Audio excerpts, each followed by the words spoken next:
Good afternoon. It is our pleasure to welcome you to our third Tex-Mex webinar, How to Take Full Advantage of Government Support and Incentives.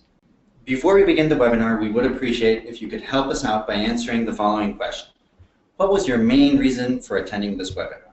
We will give you a couple of seconds so that you can answer the survey question. I would also like to take a few minutes to present our speakers. Today we are happy to be joined by Lisette Lamas, General Director of International Promotion in Jalisco from SEDECO, Marta Padilla Villegas, Director of Foreign Investment Promotion and Business Development, and Sergio Rios, Regional Director of ProMéxico, Jalisco. Thank you very much for being with us today. Hold on while we wait for the end of the survey. Okay. The survey has now been finalized. Thank you very much for those who have taken the time to answer. First, I would like to begin by telling you about the agenda of this seminar. We will start with Sergio Rios, who will be talking about Mexico's role as the new Silicon Valley for Latin America. Then Lisette Lamas from SEDECO will present a couple of government incentives, which ones are specifically offered in Jalisco and how to apply for them. And lastly, I will finish with some of the programs Jay Del Rio has had experience with and tell you a little bit about our success stories concerning government incentives. Okay, ready to hand over everything to Sergio. Why Mexico? What is going on in Mexico right now?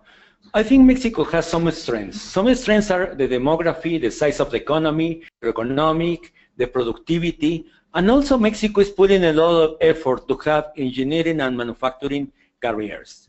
Another strengths are we are a very, very open economy, an exporting powerhouse, a very attractive destination for foreign investment, and very, very young population that give us a special advantage for all those companies that they want to start a startup here or they want to expand these possibilities in Mexico. Mexico is considered one of the top investment destinations. We see this survey made by two major organizations. Mexico is among the main players as a destination for foreign investment. In economics, I think Mexico has done very, very good so far. Before, Mexico used to be an oil export country.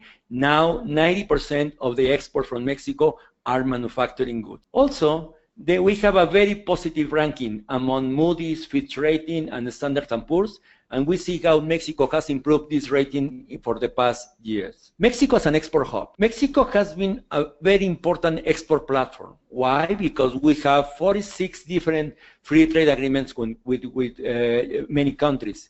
This gives us a special advantage when companies want to set up operations in Mexico and want to take advantage of the duty-free export and import facilities. Also logistics. I know that many companies, when they plan to come to Mexico, one of the key factors is logistics. And if you can see in this chart, logistics plays a very important role, and Mexico has been very efficient to move goods from Mexico to New York, Brazil, China, and LA. Also, we have a competitive advantage, especially for the tech industry, that we call nearshore. Why? Because we are in the same time zone as all the Americas. Then when companies, they want to attend or they want to support the customers in Brazil, in Latin America, in Central America, Mexico is a perfect destination to take care of all the customers that they have in the Americas. Infrastructure. Infrastructure has played a very important role for those companies. And why I present the infrastructure for a tech seminar? Because we know that many companies, they are developing apps or software specialized to make more efficient what we call the infrastructure procedures in Mexico. Then we see in this graph that Mexico has a very, very strategic location. Especially we want to reach Europe, we want to reach Asia, or we want to reach South America. Mexico has this full advantage that some companies, they are already taking when they have operations here. And this is a very important chart. Why? Because this is a study conducted by MIT and Harvard, and they rank Mexico like a 22nd country as an export of sophisticated products. I know that many of you may believe that Mexico is an export of avocado, beer, or tequila. No, we are now considered of one of the economies that they are exporting sophisticated products, and this makes us this makes us a very important potential partner for companies that they want to invest in Mexico. And here are the 12 main export from Mexico. We have light vehicles, we have auto parts, we have trucks, we have computers. Then we see Mexico has expanded their export platform. Not only oil. If you see, oil, it doesn't appear right now in these 12 main exports. We see that Mexico has playing a very, very important role in other goods, and most of them has been for all the foreign investment that we have received in some of these industries. And something that is interesting is that this foreign investment has created a very strong supplier development platform that this is made basically for Mexican companies. And this is what we call our trade compass. Why? Because on the north we have NAFTA. Many companies, they use Mexico to export to the North America. Then we have to the south a very important new treaty that is called the Pacific Alliance. The Pacific Alliance is composed by Peru, Chile, Colombia, Mexico. And this has been a very, very important new platform for Mexican companies that they want to export to this market. Also, we have a treaty with Europe, as you know, and also Asia has played a very important role in the past years. Next one. And this is an important graph. Why? Because what is the role that Mexico plays in the Latin American international trade? Mexico is the leading exporter in Latin America. That means that around 70% of advanced manufacturing is made in Mexico, and only 33% is on the rest of Latin America. And what are the investment facilities? That I think this is a very important for some of you that you are listening to this webinar. What are these facilities that Mexico has that is so attractive for foreign investment? Basically, industrial parks. If you can see in this map, we have all the states of Mexico, and most of the states of Mexico, they have industrial parks. Industrial parks, they play an important role when you want to invest because you want to have the right facilities for your right operation in Mexico. Also, we have a special infrastructure. As we are talking about the tech seminar, we have in Mexico around 30 technological parks. We have 30 clusters with more than 1,000 companies, 400 development centers, and around 3,200 companies related with high technology industry. Then this create a very, very important hub for those companies that they want to set up operations in Mexico. And population. Population is a key issue. The right employees, the right associates. Then in this graph, you can see that Mexico, in a population, we have something that we call the demographic bonus, meaning that we have a very young population that is ready and eager to work in those companies that they are planning to come to Mexico. Here's also another graph from the demographics. If you see, if we compare Mexico with Brazil, Chile, Mexico is playing a very important role in what we call the demographic bonus. And this is another important part. Most of the companies that they are now opening up in Mexico, they look for people who are graduates from engineering and manufacturing. And Mexico is pushing all these efforts to have the right amount of new graduates in these specialties. All the states in Mexico, they are focusing in trying to convince students from high school, from secondary, to think more in this type of specialties, because we believe that these are going to be the key issues for the new jobs that they are creating here in Mexico. This gives us that Mexico is a global leader in different areas. In aerospace, we play a very important role. In automotive and auto parts, now Mexico is the 8th producer worldwide and the 4th exporter. In electrics and electronics, in IT. Then those companies that they are planning to set up operations in Mexico, they see this as a very important advantage, because this will help to boost the ecosystem that they want to create or they want to belong to. And this map, I really like it, because advanced manufacturing now is almost all over Mexico. If you can see all the dots in this map, you can see that most of the states, they have automotive industry, some of them they have auto parts, aerospace, electronics, or medical devices. That meaning that most of the states are doing their effort to try to have a more value-added manufacturing in their own states. And this is one of my favorite charts. Why? Because before, many of the big companies think to invest in Mexico for low labor costs. Now they are not talking. No, they are not talking or thinking in low labor costs. They are thinking in something that is creativity, something that is innovation, something that is research and development. And we see that many of the big names worldwide, they have set up their research and development centers in Mexico. And this is a very important change in the new investment that we have received, because most companies not only are doing their R&D center here in Mexico, they are creating some of the incubators, their own incubators or their own accelerators, because they believe that Mexico could be a very important cluster to have spin-offs in the business that they are in. And here we have some names of the new investment that we have received in 2013 and 2016. Those names, I think everybody knows them, but we see that these companies, they believe in Mexico. And we have another one also with other names that they have set up operations in Mexico. Some of them are manufacturing operations, some of them are R&D centers, some of them are BPOs or are KPOs, because they have found that Mexico is a perfect destination for this type of businesses. I would like to finish my presentation to say what we are ProMexico. ProMexico is the Mexican trade promotional organization.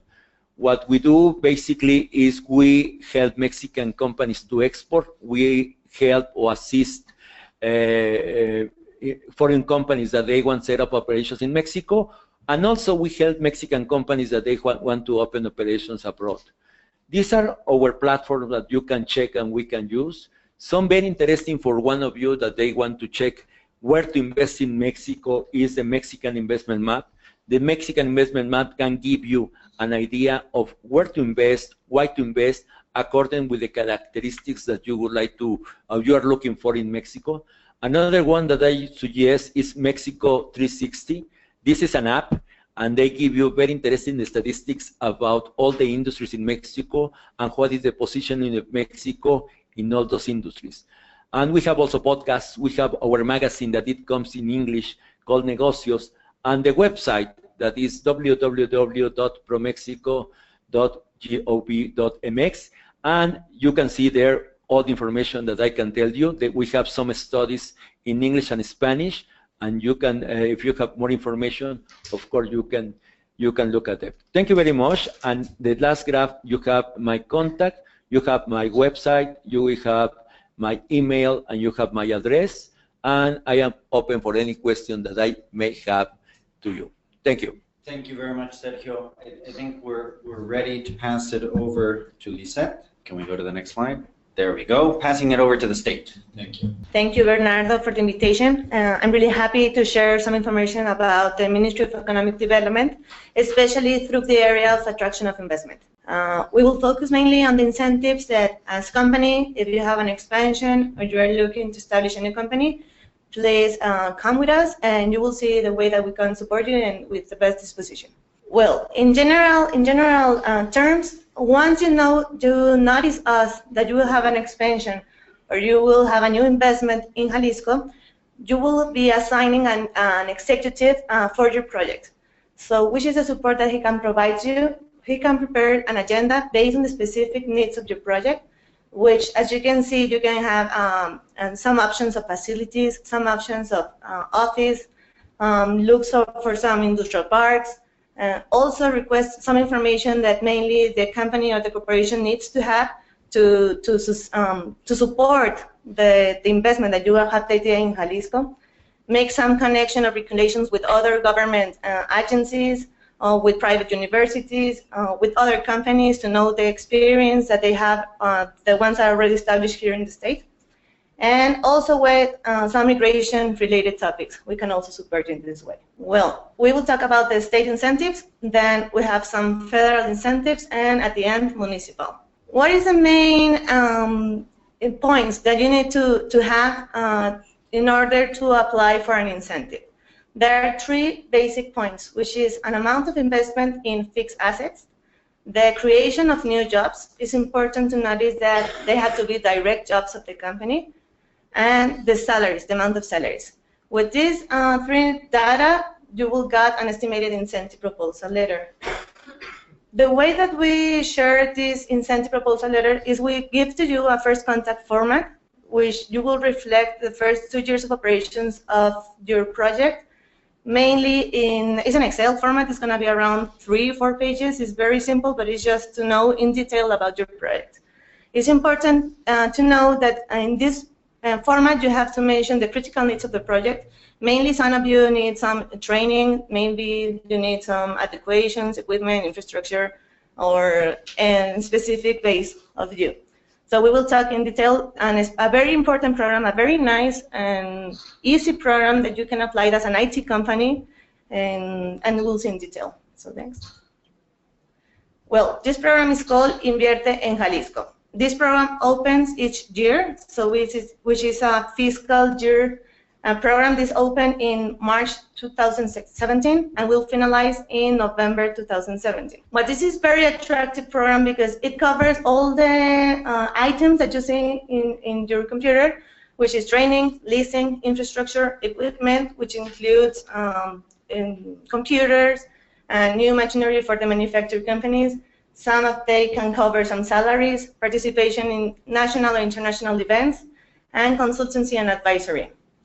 This is important to mention that this year we haven't, it depends on an amount of budget, but you present your project for the next 2 years. For example, if you're going to present a project now in June, you will present your investment project can be for 1 year or for 2 years, but the incentive that you would get from this program has to be spent in this year 2017. The only state tax that as company you will pay is called the payroll tax. So as government, we would like to help you and support you in this side. So we will provide you a discount. What does this function? Well, for the new companies that they want to establish, you will get a 100% of discount for the number of jobs that you will create in the first fiscal year, and the 50% in the second fiscal year. So it's important to note that once you register your first employee at the Mexican Social Institute, since that date, you will be counting your headcounts of your company. So if it's important to mention that if you want to apply for this program and you're planning to start next year, wait until January or February, so you will have this benefit for all the year. If you want to plan since today, you will get this benefit of 100% in the new jobs since July to December. This we will vinculate, and this is through the Ministry of Planning, Administration, and Finance, but you will get our support, and we will vinculate with the correct person that can help you with all this process assistance. This is a process, this is simple, about the Invierte en Jalisco program. First, you will deliver us the first contact format. This is Excel that I mentioned you before. Then, with these numbers that you provide of a number of jobs and amount of investment that you will do, we will give you a commitment letter. It's like a pre-authorization incentive, amount of incentive that we can provide you. Once you decide to apply, then we will go and ask you for some legal and technical documentation.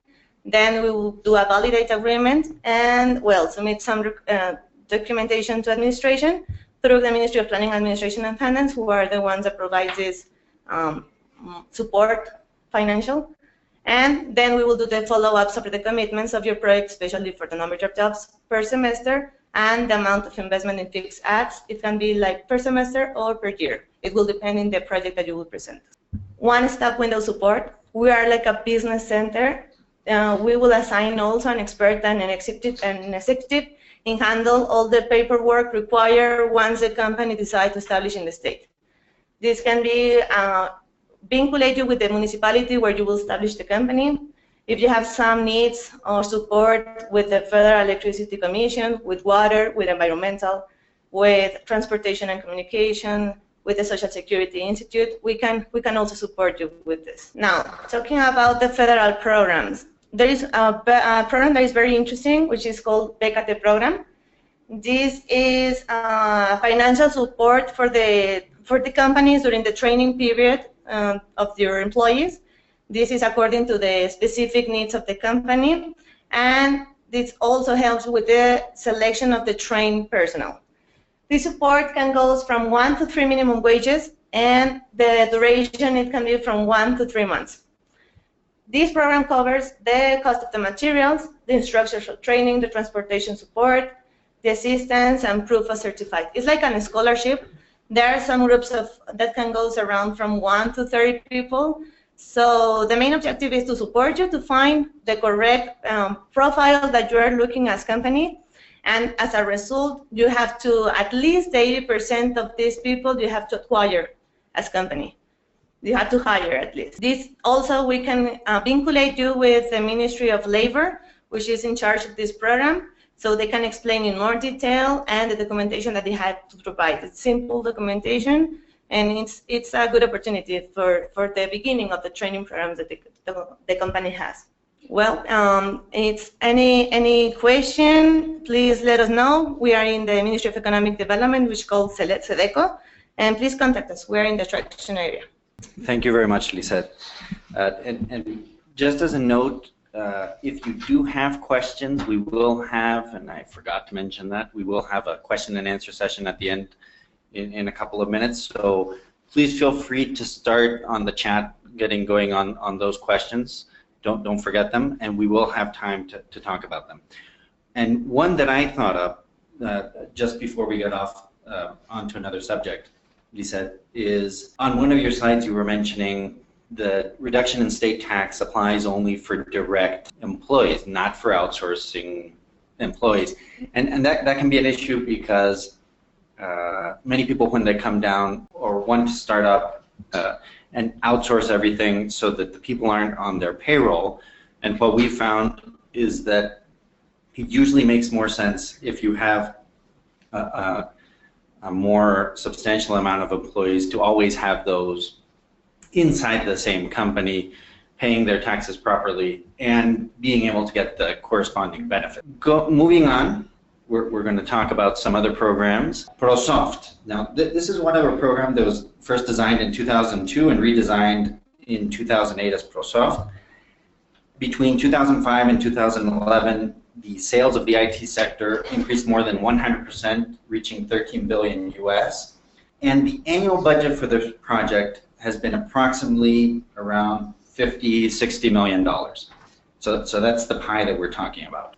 What types of projects are we talking about? It's anything linked to the IT sector in order to promote the creation and adoption of the components of the sectorial agenda, which sounds very formal. It's, well, what's the objective here? And I'm not going to read all of it, but it works with the IT supply, IT demand, and execution of any productive projects. So we have software, we have IT services, so we have people that offer this type of stuff. So we have the buyers and we have the sellers of this. And it's all designed to foment the whole IT ecosystem. And this is what I was talking about, buyers and sellers, basically. Anyone that it's for hardware assembly, software development, technological support, or people that acquire these types of services. Now, if you'll remember Sergio's slide, there's a point system, and it's 14 to 34 points, and you get the 25% support on your project, and 35 to 60 is 30, and there's a registration, a project, an agreement, and closing. And this is a federal program. And the due date, and that's why that one, we should actually have the sand clock further down because we're almost there. The due date for this year is August 23rd. So if you have anything that you want to put into the ProSoft project, you pretty much have to email us yesterday. Now, one of the things, if we remember the slide for Sergio, was, and when we were talking about design centers, is that we have HP, and this is public information, so I'm not revealing any secrets. We have HP, that the total amount of investment was, I believe, 1.7 million, creation of 400 jobs, and that 1.7 million includes their investment and the government portion. It's not broken out, okay? So we're not saying that the government gave them 1.7 million. Interesting, we have Intel on this. $59.5 million investment, and this is the very beautiful building here in Guadalajara, the design center, creating 1,100 jobs. So that whole project, $59 million. Of that, who knows how much was government support, but they were in there. And lastly, Ericsson's 19.7. Another stimulus, and we like to think about it as a stimulus even though it's in the law, is the IMEX program. And the IMEX program was originally designed for import-export of products, but in Mexico's desire to compete with India and to compete with the Philippines for IT services, what the government was trying to do is house inside the service IMEX program types of services that you could render through these types of programs and thus protect the value-added tax at 0%, so that when you export that service, that export is not taxable, and so that reduces your cost by 16%. Some of the items that can be housed under this type of IMEX program are software design or engineering, software consulting, call centers, even though call centers has another way you can handle it, but design development, administration of databases, computer system security and data processing, amongst others. And this is just a partial list. There are other items. But basically, if you're thinking of having engineers in Mexico to service your technology outside of Mexico, this type of structure is very interesting. Okay. Secondly, we have, or thirdly, I think, we have the CONACYT, which is the National Council for Science and Technology. And these are stimulus, and a lot of these programs, like we have competing programs everywhere. And there's not a lot of promotion, there's not a lot of knowledge of these type of things. And like if I tend to look at it, and later when we open up the questions and answers, maybe we can get Sergio's and Lisette's comments. The CONACYT sounds like it's for smaller type of projects, but even so, you look at the list, and these are again public lists, and we'll see some of the projects that are out there, and I think it gives you an idea of who's susceptible to get these grants. Is that they're all over the map. So CONACYT grants incentives and stimulus to encourage scientific and technological sector. The main objective is always to create jobs and intellectual property. There are different kinds of stimulus, and they're all focused on innovation for the IT sector. In Jalisco, for example, during 2017, there have been 32 cases for support for companies, and the support has been from $1,500 to $462,000. So quite an amount out there, okay? And I don't know, if I look at the list, I'm looking at the list, and who do I have? From Jalisco, hold on. MSoft for 3.9 million pesos. So they're not huge. They're not huge companies. Even though you do see huge companies in here, they're not all huge companies, and the list goes on and on. Like I'm looking at the list, and it's like 200, 300, maybe 500. What would it be? 347 different types of 347 projects. So I think the important thing is how they present them, like how you present your overall project with these government agencies. And Sergio, if you'd like to add a special comment regarding stimulus, feel free.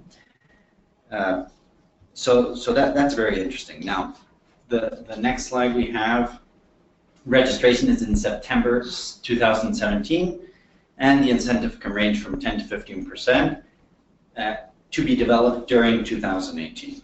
So this one we do have a bit more time. Now, income tax law does grant us some stimulus, and this is in Article, what is it, 212? 202. 202, okay. I was saved by my right-hand Karina over here, who remembers the articles. I do not. For the taxpayers who carry out research and technological development projects, and it's very interesting, a tax credit equivalent to 30% of the expenses and investments made during the. Now, the government has to issue rules on how this all works. They haven't yet.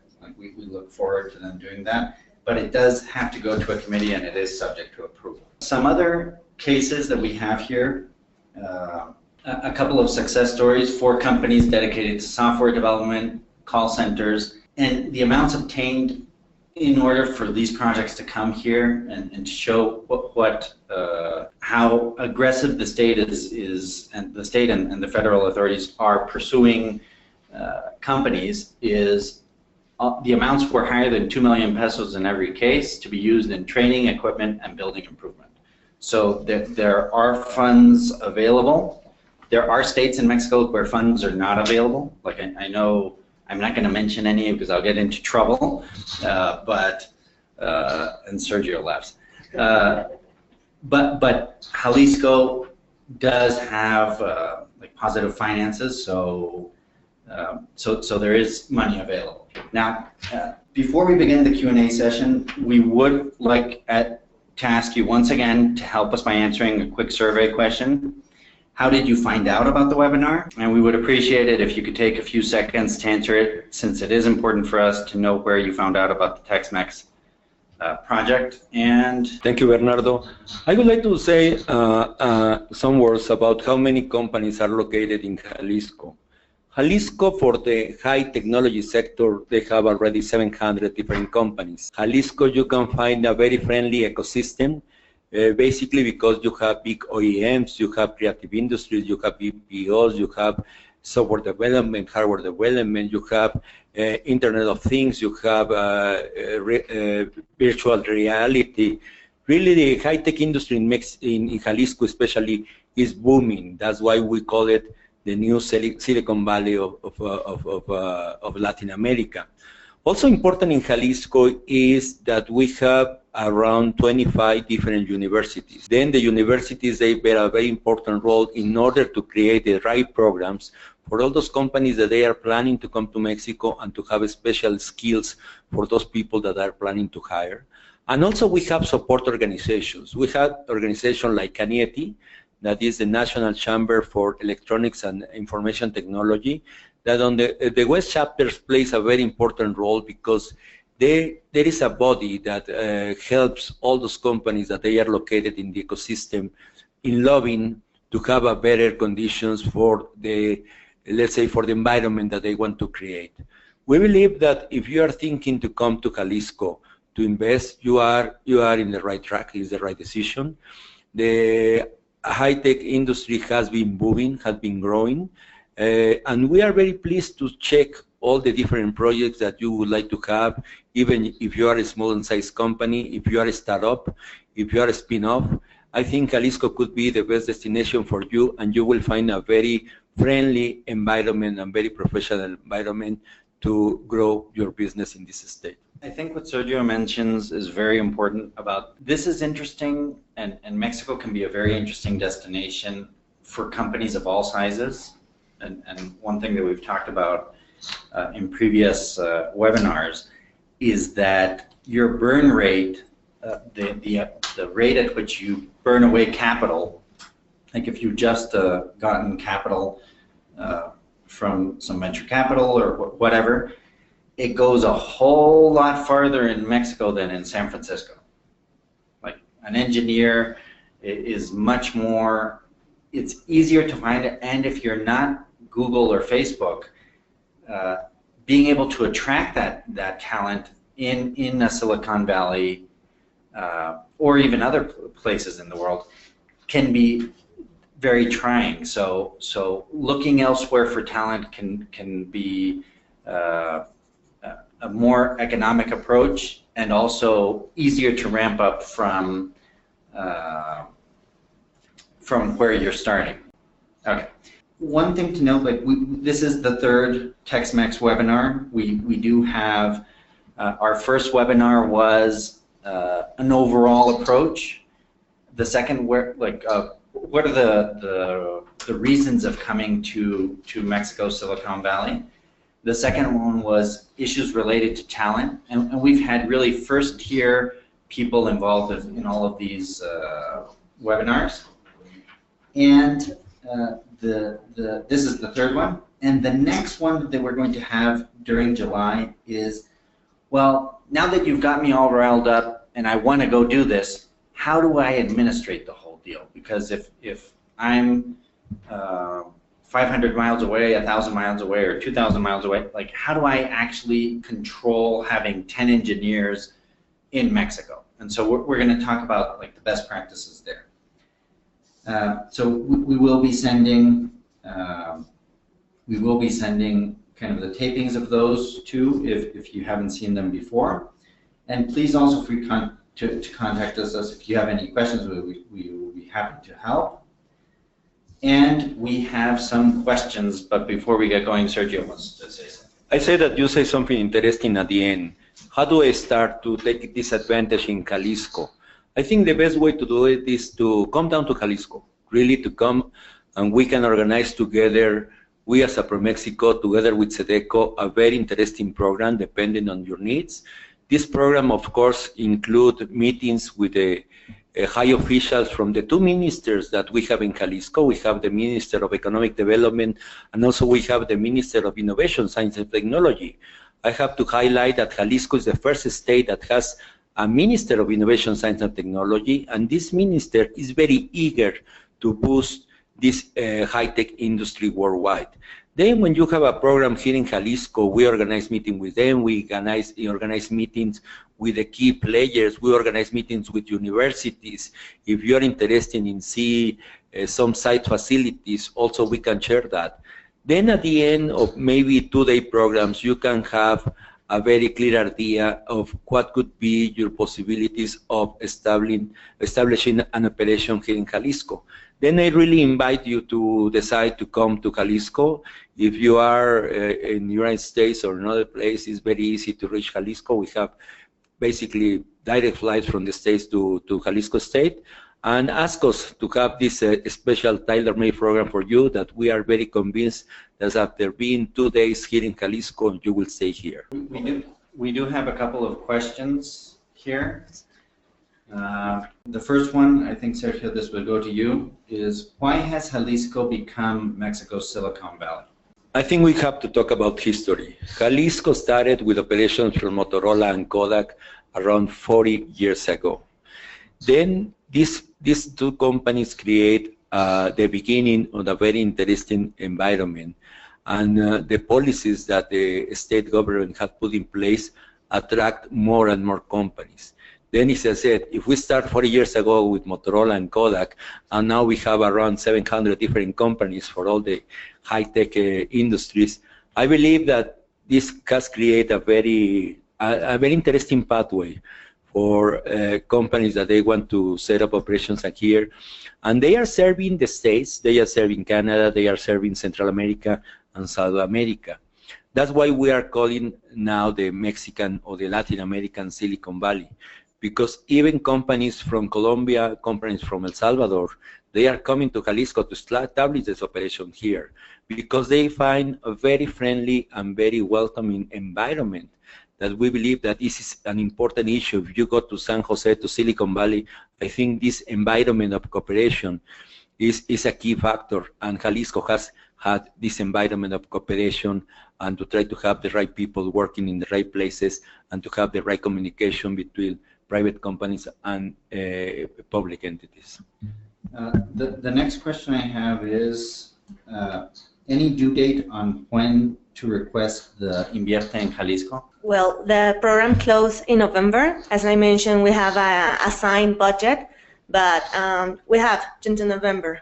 So you can apply and just let you know that the first day that you send us the first contact format, since that date, we will take care about the employees that you will create and the amount of investment.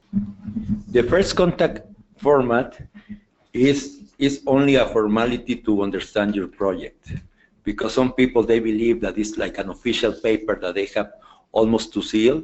It's only to know and to understand the scope of your project. Then don't feel afraid to fill this format, because it's just the beginning to know you much better. So it just gets the discussion going. And we have those formats for that initial discussion. About the fiscal reports, if we receive a government fund, how should we handle the received incentive in the yearly exercise, so like for the year? Should we pay taxes for such incentive? Much is coming from the government. There are different stimulus available, and it depends on the project. Like I believe the CONACYT is specific and that it is not taxable. Yes, exactly. Like the CONACYT is not taxable, and it's very clear in the law of where that's granted. But other stimulus are not, and the logic is kind of in this sense. If I spend, let's say, 100 worth of salaries and expenses and this and that on a project, I'm going to deduct that 100. If the government gives me 30 of support and I have to accrue that as income, well, my deduction is now 70. If the government doesn't, if the government made it non-taxable, that revenue, in essence, they would be supporting a higher percentage than, and in this example, the 30. So that's kind of the logic. But each individual stimulus would need to be analyzed to know how to treat it exactly. I would like to know where to get more information about the IMAX program. The process start the process. I would mention here that getting the IMAX program is the easiest part of the equation. Like I think we always like to look at the structure of the company, like the tax structure, how it's going to operate, who it's billing, where the IP is, like the contracts, all that, and the IMAX program is then filed. You don't do it the other way around. Like you first put in place your strategy and then you go and get it. But definitely it's not a difficult process, and it's definitely something doable. And the important thing, like for these type of IMAX programs, is that the maintenance on them that is necessary is not that onerous. So it's a one-time yearly filing, and that's it. It's no big deal. Okay, we have another question? Yes, we have the question that if a company already participate and we participate again in Invierte Jalisco, yes, you can participate if the program close positive, and once the project is closed correctly and positive, for sure you can apply again. I would like to stress something about the Minister of Innovation, Science and Technology, because I think it's important for who are listening this webinar. The Minister of Innovation, Science and Technology in Mexico, in Jalisco, now is in charge of all the technological institutes in the state. Then, before they used to be in the Education Minister, now they are in the this new minister in Jalisco. This gives a special advantage for those companies that they need a special training, because this minister can create tailor-made programs for the type of skills that you are looking for, and then you can have the right people. Then I think that's another advantage, because most of the high-tech companies that they come to Mexico, one of the questions that they do is, do I have the right people? Do I have the people training what I need? Probably yes, probably no. And if you don't have it, I think this is a very good opportunity for you to pass this information when you have a project to this Minister of Innovation, Science and Technology, and they can create a tailor-made program to have the right people in the shortest period of time. Then we believe that look more deeply in what is Jalisco, and if you are consider Mexico as a possible destination, and especially in the high tech, I say it again, Jalisco is the right place. And interesting, like that, those type of institutes can source a large amount of people. So like we're talking, I need 50 or 60 or 100 or 200 specialized people in a certain niche area. They can get it for you, right? They can get it for you. Yeah, exactly. Okay, and we might end up doing a follow-up seminar with the Secretary of Innovation, so don't steal too much of my thunder. Okay. Okay. But we would like to thank you. Thank you very much once again for taking the time to listen to this webinar. And I'm sure we will be having our upcoming webinar in July, that we'll be circling the date soon. And with that, we thank you very much for your attention. Thank you.